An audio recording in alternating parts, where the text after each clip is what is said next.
got the date wrong for the last video.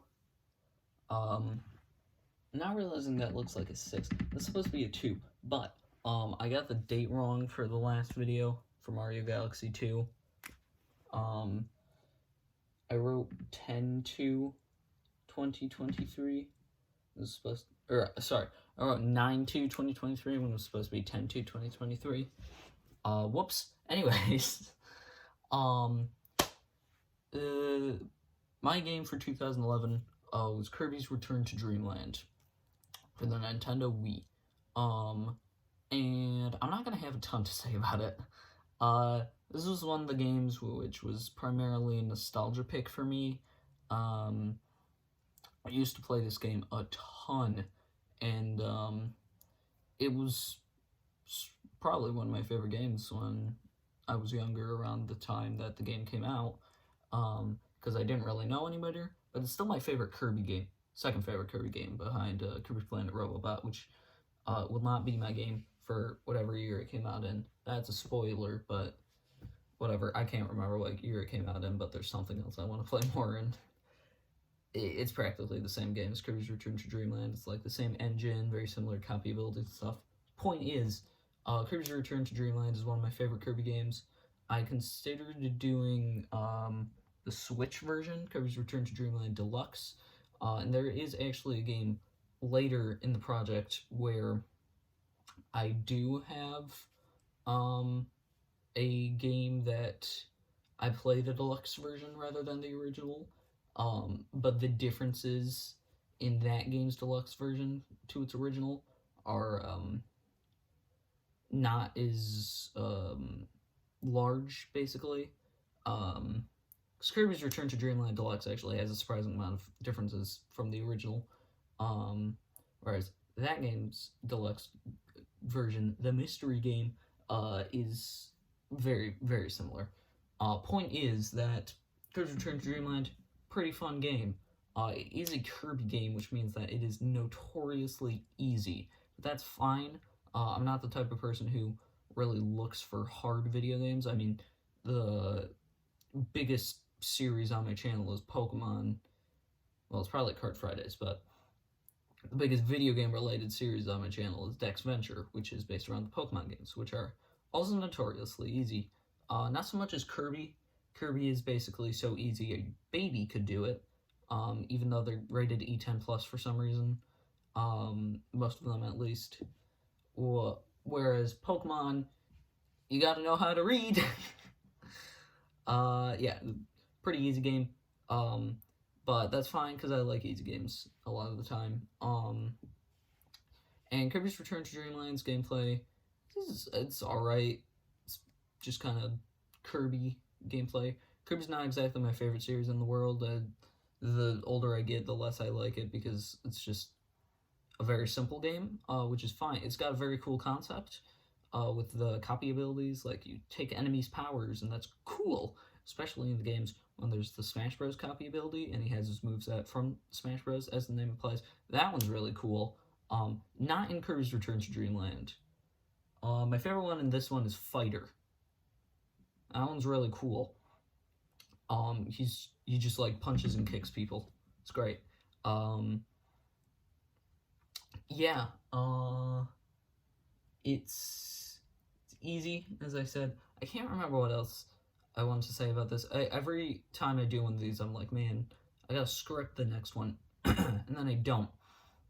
However, there's other stuff. So copy abilities, to be honest, kind of mid for a Kirby game. This was the first in a sort of Kirby's Return to Dreamland semi-series. Say semi-series because most, in fact, of the Kirby games that came after it, up until Kirby and the Forgotten Land, were very similar to each other, aside from spin-offs like Kirby and the Rainbow something. The one where he turns into clay and he's on the Wii U and uses the touchscreen to make... I don't know what I'm talking about. It's some Kirby game on the Wii U where you use the touchscreen to make strings and he, like, rolls on them. Kirby and the Rainbow Curse, I think. I'm not going to look that up because I don't care, but that's a spin-off. The main Kirby games in the Kirby's Return to Dreamland, quote-unquote, series, are Kirby's Return to Dreamland for the Wii, Kirby Triple Deluxe for the 3DS, Kirby Planet Robobot for the 3DS, and then Kirby Star Allies for the Switch.